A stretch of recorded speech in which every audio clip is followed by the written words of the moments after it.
Hey everybody, so today I am here to give you guys an exclusively pumping update. We're at a 1.5 year mark now. So to start off, in case you're new to my channel or my videos, just a brief little who I am and why I'm making this video is because I am an exclusive pumper. So I exclusively pump for our youngest daughter, Lexi, who is a 1.5 years old. And before her, I also did pump for her 2 older sisters as well. Remy is going to be 5 here shortly, and Sophie's 6.5. I've shared my journeys with them, my different experiences with them, and Lexi's has been a journey all its own. But I'm just going to update you guys as to where I am right now, what I'm using, my schedule, moving forward, my outlook, everything like that, and then also, like I said, answer your questions. And really quickly, just because I still get questions and comments about it, about my tubal ligation and healing from my 3rd C-section, we are a 1.5 years out, like I've said, and I haven't had any complications so far, thankfully. I don't have any complaints, and moving forward, if anything changes, of course, I'll let you guys know. So just to kind of get started as far as where we are and what we're currently doing, I am currently at 4 pumps a day, and I have different time periods between all of those. That's not really common, but at a 1.5 years, I am doing what works for me, and at that point, it's fitting pumping around our schedule. So I have a first morning pump that is now after I get the kids up, ready, get them breakfast, everything, they're situated. So by the time I sit down after doing all of that, it's between 8 to 9 o'clock. It really just depends on the morning. So somewhere in that time frame, that's my first pump of the day. And then my second pump of the day is somewhere in the afternoon after we get done homeschooling. That's typically around 2 to 3 o'clock, again, just depending on how the homeschool day goes. And then once more when we get done putting the kids to bed. So we start getting ready shortly after 7 o'clock. We start with the baby. Her whole routine takes about 20 minutes. So it's about 7:30 by the time we start getting the older girls ready, lay them down. And by the time we do everything with them, it's around 8 o'clock.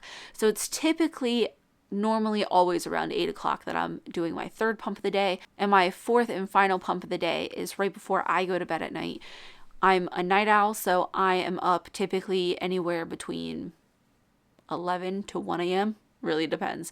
But I typically don't pump any later than 12. So it technically is into the next day, but I consider that my last pump because that's when I go to bed. You have like the 8-hour chunk of time between my last and first pump of the day, and then it's about 5 hours of time between the morning pump, afternoon and evening, and then between evening and the last pump of the day, it's about 4. And it's not really ideal or typical, but it's what's working, and it's making exclusively pumping sustainable for me. And my sessions are no longer than 30 minutes. I honestly can't stand to go longer than 30 minutes. It really, I can tell. Like if I'm going longer, my body can just tell and it sends me signals. My boob starts to throb and I'm just like, I have to be done. But I typically don't have any problem emptying. I am still single pumping. That's also another question that I still get asked quite regularly, which is why I single pump versus double pump. For most people, the most common thing to do is to double pump. It's actually been proven for most women to get more milk, get better letdowns. It is more efficient that way. But for some people, that's not always the case. So I'm one of those people. I struggle with emptying correctly, especially when I had a really big oversupply. It just was more time consuming to double pump. So single pumping was actually more efficient and took less time in the long run altogether than double pumping. So that's why I still do it.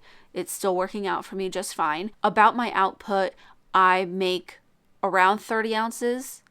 Sometimes it's more, sometimes it goes like 35, but it's normally like a 32-ounce average is what I would probably say, and I don't put anything away. She drinks it all. At this point with her solids, she's basically eating half of what I make when I make it, and the other half halfway in between my next session. So, you know, when I pump in the morning and what I make there, I give her half of that in a sippy cup for her, and then I put the other half obviously in a container and I wait and I give that to her right before her nap, which is, you know, a few hours later. And we just continue to do that throughout the day. And the only time that I don't do that is when I'm pumping in the evening or right before I go to bed, which is when I just put it all into one sippy cup and I give that to her in her crib, which leads me into the next portion of what she's drinking from. She was on the juvie glass bottles. We really liked those. She loved them, but we did make the switch to hard spout sippy cups. I found this one on the floor next to the couch right where I'm sitting, but these are the sippy cups that she's using now.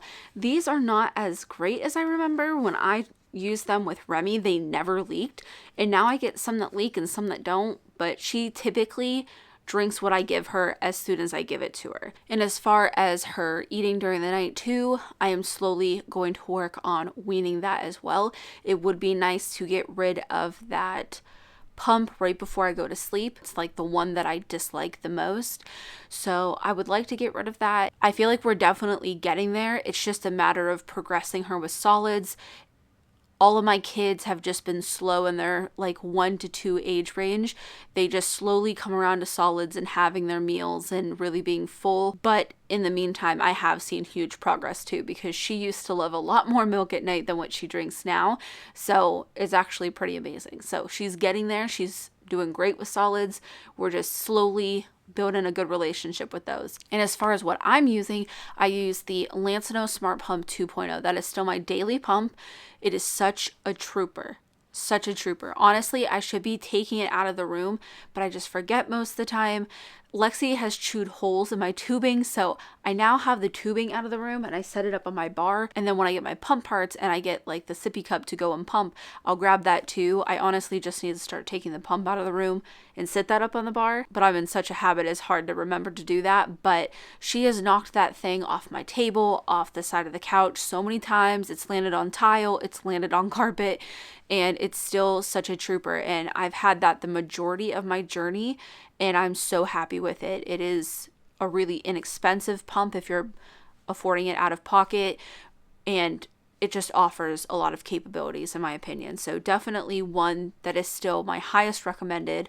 And I think I am going to do a refresher on what pumps do I recommend. I know I made that video years ago. I want to try a couple more before I make it, just because I don't know, there's some newer ones out there. So I feel like to do that video without trying some of the newer ones, I'm not giving a full scope of what it could be. And that's part of the reason why I like doing those pump videos for you. Through your support, you guys have made it so I'm able to do this. One of the biggest reasons why I do it is because I understand the situation of choosing a breast pump.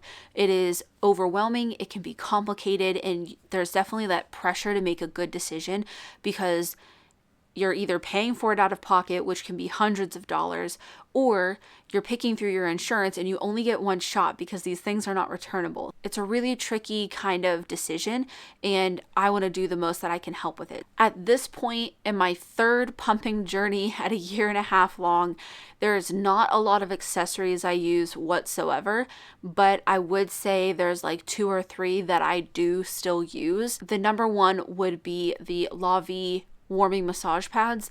Those definitely are still something that I use and help a lot, especially with emptying. And during the winter, I was also experiencing vasospasms again, which I did not miss whatsoever, and they were a huge help with that as well. The second one being my Bravado clip and pump bra.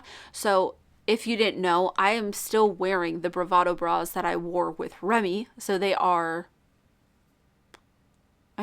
almost 5 years old. So when I was exclusively pumping with Remy, when I was weaning, when we were trying to get pregnant, when I was pregnant, now exclusively pumping with Lexi, they are amazing bras. They really are. They're comfortable. They're long lasting. They are expensive, around like the $50 mark. Sometimes you can get them on sale for cheaper, but I would say they're 100% worth the investment.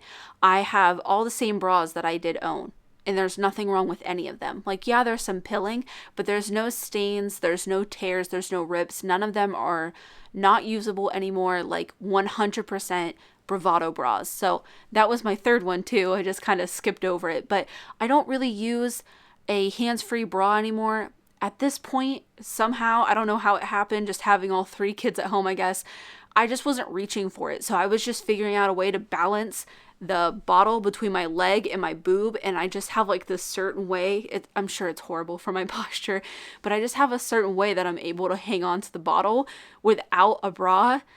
That way I don't even have to put one on. I know, it's I should be wearing it, and I do think of it sometimes. So that's why I'm mentioning it, because it is still super convenient because I do have the bra on. And even if I wear like a cami that's not Bravado brand, I can still hook the pumping bra onto the little clasp that's on basically all nursing camis and tanks and bras and whatever. So those are basically the only three like accessories, things that you definitely don't need, but that would make your life easier or more comfortable. Okay, so I can't think of anything else off the top of my head that I wanted to fill you guys in with. So I'm just going to go ahead and answer some of your questions. So I tried to upload it to YouTube, but on my community tab, but it was not letting me. It said it kept failing and wasn't able to upload there. So the first question is, how long do I anticipate to exclusively pump? So I'm assuming she's asking for how much longer do I plan on exclusively pumping? And I don't know. I honestly don't. For a couple reasons. The first one being because of how routine it feels at this point. Like, it doesn't bother me except for that last pump of the day. Like I said, I would really like to get rid of that one. But even keeping that one, or especially if I got rid of that one, it's just part of my day and it's all right. Like, it doesn't take up that much time and I'm able to do it. It doesn't really bother me. So the fact that I'm now fitting pumping around my schedule is really nice. I don't feel like, oh, I have to get this done. I have to stop what I'm doing. Oh, we can't do this. I have to pump then, you know, like there's none of that really happening. So that's really nice. And that makes it able for me to be like, well, you know, we'll do it until I feel like I can't do that anymore. But also the situation that we're in right now with a pandemic, especially because Lexi does have a heart condition, I just feel like it's going to do nothing but benefit her. I will be getting the vaccine. That would be an amazing opportunity to be able to be in that position and to give her those antibodies. And she also just does really well on it. Of course, we could switch her to almond milk just like her sisters, but the whole thing of even just getting acclimated to one of those, even if it's not a cow milk, it's, you know, almond milk, cashew, coconut. There's so many now. But even getting her accustomed to one of those is a complicated process. Your kid just like naturally wants to refuse things that they're not used to, I think.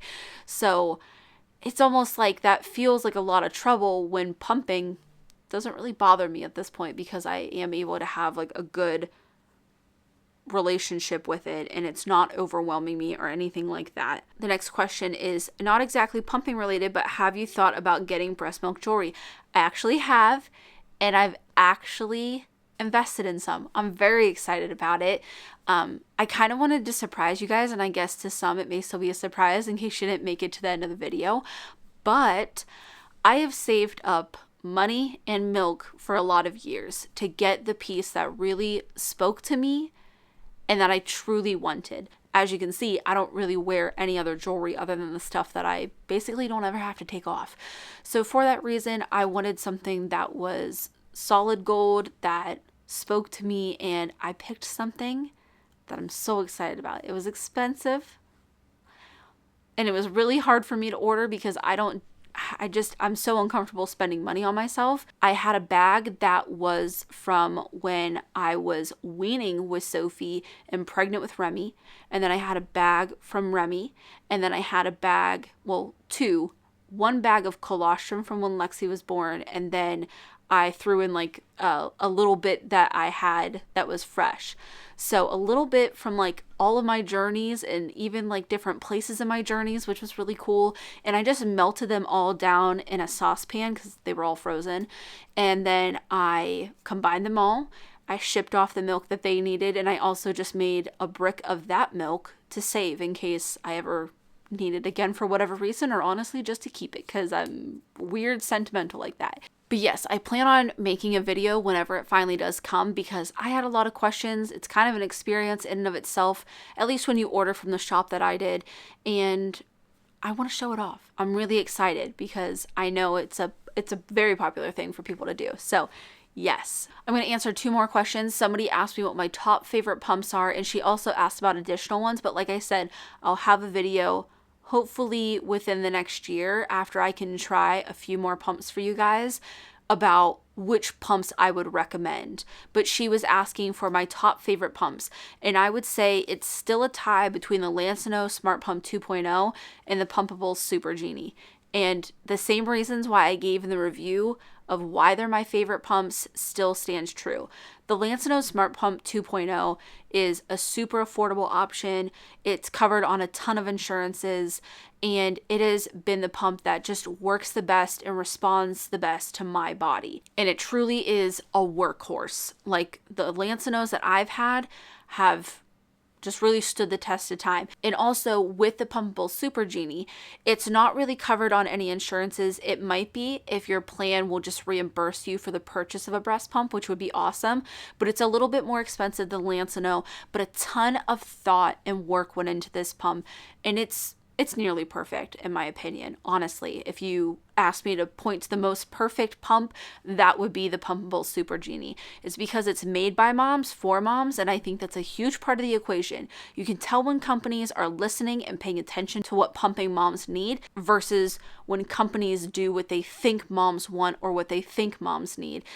Very different in execution. But with the pumpables, it's customizable. There's a ton of features on it. It is just such a well thought out, great pump, super comfortable. But like I said, it's not covered on a ton of insurances. So that's why if people are going to pay out of pocket and it's able to be shipped to their country, I typically do recommend the Pumpable Super Genie. But if you're looking for something on insurance plans or really affordable, the Lancino Smart Pump 2.0. And as far as travel pump, Motif Duo. Still my favorite, still has a ton of frequencies, a ton of options, is a little powerhouse for it being a little portable pump as well. Spoiling a little bit of a comparison video, but that's been in such long works that at this point, you guys deserve a little bit of a spoiler. But yeah, those are, I would say, like my top 3 favorite pumps and why. So the very last question is something that I've been asked a couple times frequently, and it's a question that I've been asking myself a lot lately, and it's something that I want to touch on because I think it's important. So Jen asked me over on Instagram, what are you going to review once you're not pumping anymore? I've also had it phrased of, are you concerned when you're no longer pumping and you're not doing pump reviews anymore? Like for my channel, they mean. And I'd be lying if I sat here and I said that I never thought about it and I thought that I'd be just fine. It is definitely something that I think about. Like I've said, I'm really comfortable at where I am in my pumping journey. And if I can drop that last pump of the day and my last pump be at 8 o'clock at night, oh my gosh, like I could probably do that for a really long time. It feels just fine to me. But I know that there will obviously come a day where I need to wean, or I just want to, or I need to, and it'll be the end of me breastfeeding. I really don't want my reaction to that to be focusing about work, about how is this going to affect my channel and what does that mean for my channel and what's it mean, will I lose subscribers or views or whatever. I really want to focus on the fact that I'm sure that's going to be emotionally rough on me. Closing any kind of chapter in your life, that's difficult. It's like bittersweet. You're moving forward, but you're also closing a chapter of your life. And I want to make sure that I get through that well and I cope with that okay, because, I'm still coping with the fact that Lexi is most likely our last baby from what feels like a decision that was not mine to make. I have a lot of feelings and things that I need to work on with that. I have a very hard time coping with that even still. If you didn't know our journey to Lexi, we had recurrent pregnancy loss. We had 4 before her. And I just know how hard it's been on me to accept that I don't want to be so focused on work that I somehow make that situation again surrounding breastfeeding. So I want to make sure that I'm coping with it well and that I can, really process that good enough. And I know people might want to make light of that, like it's no big deal. But, grieving the end of a breastfeeding relationship, whether it's sudden or after 1 week or 1 year, like no matter where you are on your journey, no matter what scale or whatever, like it's still something that you can grieve. It's a relationship that is ending, and it makes all the sense in the world to have emotions about that. We're human. But in all honesty, if I'm being 100%, I feel like my channel has slowly started becoming something else. You know, there was a time and place where that unboxing of the new Spectra pump would have blown up my channel and like just blew all my other videos out of the water.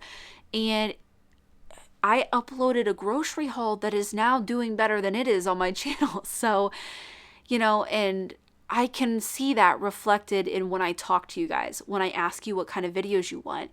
Not a whole lot of people ask for pump reviews.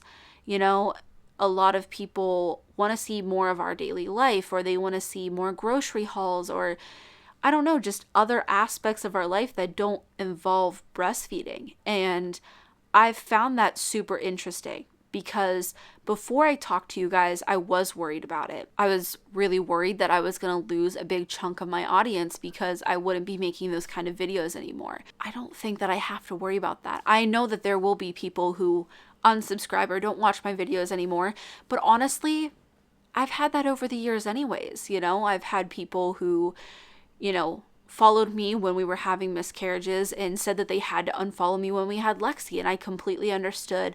There's people whose kids aren't in the same age range. There's people who just, you know, fall out of interest with your content, and that's going to happen.